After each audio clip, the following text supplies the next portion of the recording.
Hey guys, this is Jen Raza, and today I'm going to be making a card using some newer and older Altenew sets. If you checked out the Altenew blog last week, you'll see that I also made a card using an older set and a newer set, and I really like mixing these up, and it's really exciting to see how all of the designs that Tasneem and I have done in the past year, and yes, it has been a year, how they go nicely together. So I'm probably going to be mixing things up for my next few posts, and you can definitely try the same at home. Now, what I'm starting off with here is a piece of letterpress paper. This is from Hero Arts, but you can also use watercolor paper for this technique. I probably wouldn't say for you to use regular cardstock because we will be applying water, and you want a paper that's going to be able to hold up to it. I also took a piece of plain painter's tape and I applied it across the bottom. I'm going to be using this as a mask, and I have one more to add, and I just want to show you how I did that. I did release some of the extra tackiness by putting it on my hand. That way I don't risk ripping up this letterpress paper a little bit later. And now I'm going to use my grid mat to help me line everything up. I'm sorry if my voice sounds a little funny. It's actually significantly better than it was the past few days. And when you're a teacher, the hardest thing in the world to do is lose your voice because it makes it so difficult to teach. So if my voice cracks or something, just bear with me. I'm definitely doing the best I can here. Alright, now I'm just going over this with my fingers. You can also use a bone folder or a credit card or something. You just want to make sure that you're not going to get any ink or water through those seams. So that looks good right now. And the distress ink colors that I'm going to be using are mustard seed, wild honey, and spice marmalade. And I want to do a little bit of a color gradient. Now, since this is so thin, I could go left to right, but I think I actually want to try going top to bottom so it looks kind of like a sunset. And you'll see why in a little bit. It has to do with the theme of this card here. So I'm sure you guys have seen ink blending before, and I'm not going to bore you with a whole lot of it, but just in case you haven't, it's better to go in circular patterns because then you're not going to see a harsh line where you have the distress ink. Especially when you're blending colors, you want to be really careful to keep that a real subtle change. Now, I know I'm probably going to get some on my mat. I probably should have put something underneath it, but of course, I didn't think to do that. Plus, I wouldn't be able to see the grid marks to put my tape down, so I'll just wipe it clean a little bit later. I'm not too worried about it. And then I'm going to be going and doing the same steps with the other two colors. I'll go into wild honey next in the center, and then the spice marmalade along the bottom, and I'll be right back to show you what that looks like. Now, I know you're probably like dying to see what this looks like when I peel it up, since that's always the most exciting part. But before we do that, I'm just going to add this next technique. Now, this is something that you can't be too precise with, so don't freak out if it doesn't look exactly the way you imagined it. But I'm going to be using another stamp. This is from our dodecagram stamp set, and it's just kind of like a multi-pointed star image, and I thought it looked a little bit like a sun. So I'm going to be going in and stamping this on here, but instead of using ink, I'm going to use some water. Now, aside here, I have a little mini mister bottle.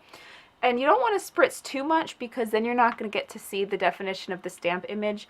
But if you don't put enough water on, it's not going to react with the distress ink. So I'm just going to give it like 1 or 2 good spritzes. And then I'm going to use just a little cloth to wipe around the outer edge here so that I don't get blobs and puddles of water all over the place. Now I'll just pick a spot off to the side, stamp it down, and lift it up. And as that kind of settles in, you're going to see it react, and it'll look pretty cool, almost as if you're bleaching out those little areas. And again, every time going back and wiping around the little outer edge before I go ahead and stamp it down. Now, hopefully you can see that pattern starting to emerge, and to help speed along the drying process, I'm just going to use my heat tool. And I'm just trying to dry it until it's no longer shiny. I have a few puddles that are running along the edge of the tape, and I'm curious to see how that looks when I pull up the tape. Okay, this may actually look really cool because, like I said, the water ran a little bit along the edge of the tape, so maybe it's going to give it a little more of a marked definition. Let's find out. This is my first time doing this, so your guess is as good as mine. Oh, I am so glad that this tape did its job to keep that masked off. Let's check the bottom, cross our fingers.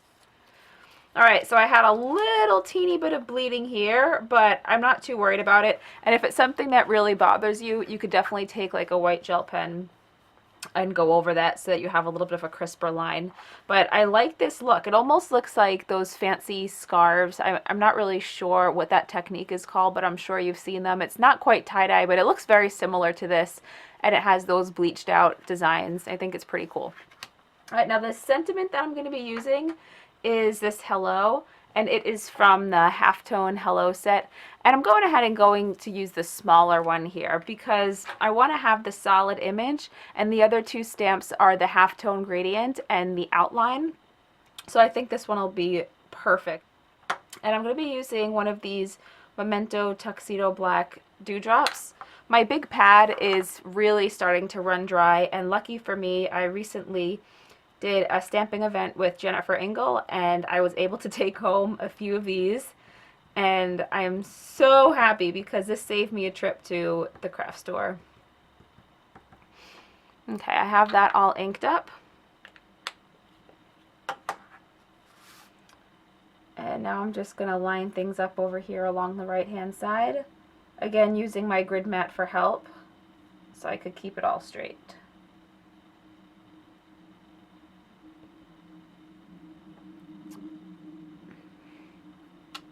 And lift it right up. Now to make this even more interesting, I'm going to do some die cutting. I have a die cut that coordinates with this set, and I really like that all of our Altenew dies have the hollow inside so that you can really easily line them up with your stamped image. Now I have some of that same tape from before that I can reuse here to help me make sure that this is not going to shift around once I run it through the die cutter. And I'm just going to go ahead and die cut this right now. And here's what it looks like all die cut. I did do a few steps while you weren't looking. Other than die cutting this one, I went and took, I think, 6 layers or 5 here of black cardstock and die cut it, and I glued them together. And I have a 6th layer here that I'm going to be using very soon. I stamped out a warm. It's from the same set, the Halftone Hello. And this is why I wanted to have like those warm and sunny colors and that almost like sunburst image, because I thought that would go really nicely with the sentiment A Warm Hello. Now I'm going to pull this out of here, and I want to make sure I save these little tiny pieces. They're going to be going back into my card. Oh, can't lose that guy. So there's 2 little pieces to pop out. And now I'm going to be using some Tombow Mono Multi-Glue and adhering this top part to the black. If you didn't want to use layers of black cardstock, you could also use black fun foam or really any color you want, but I wanted to have that contrast of having the black peeking out along the side when you look at the card. So this is just going to get placed on top. And you do have a little bit of wiggle room. There's some time to make sure that it's adhere directly on top of the others. And now you can see that that thickness here, instead of being white like foam tape, is nice and dark. All right, I'm going to go prepare my card base, and then we're going to stick this card together. I'll be right back. So my card base is just cut from some plain black paper tray and cardstock, which I've turned into an A2 sized side folding card. And yes, of course, I use my Teflon coated bone folder so that you don't get any shine on the card base. Not like it would really matter anyway, since I'm just going to be covering it up with this white piece. Also, the letterpress paper that I used is just slightly taller than an A2 size card, so I did have to trim a little bit along the top. Now I'm just going to be using my ATG to apply adhesive to this card here. And I want to make sure to apply a whole bunch where that hello is going to be so that I could fit all those pieces back in like a puzzle. So I'm going to put it right on top, take a look and see where I need that adhesive, and just put down a whole bunch. Oops. So now I'm going to line everything up to the sides. And I always cut my panels just a teeny bit smaller than the front of the card base, just in case I'm a little bit skewed you won't really notice. You just don't want that black peeking out the sides. And now, remember this guy that we saved? I'm going to pop this in first and smooth it out. And now add those little tiny pieces back. And the reason I saved that single layer is because I thought it'd be easier to fit in one layer of cardstock instead of this thick one that we made earlier. And I'm pretty sure it was a good move. I'm going back in with that Tombow Mono multi-glue. And yeah, I'll put it right here. I'm not going to put on too much. I don't want it to start squeezing out the sides. And I think I was a little generous up there. I might need to just wipe some of that up before I put this down. Just right on that edge. And now once this is on, the card pretty much could be done. But I just wanted to add one more thing. I noticed that people don't seem to use twine anymore, but I decided to go and dig out some baker's twine so I could tie it onto my project.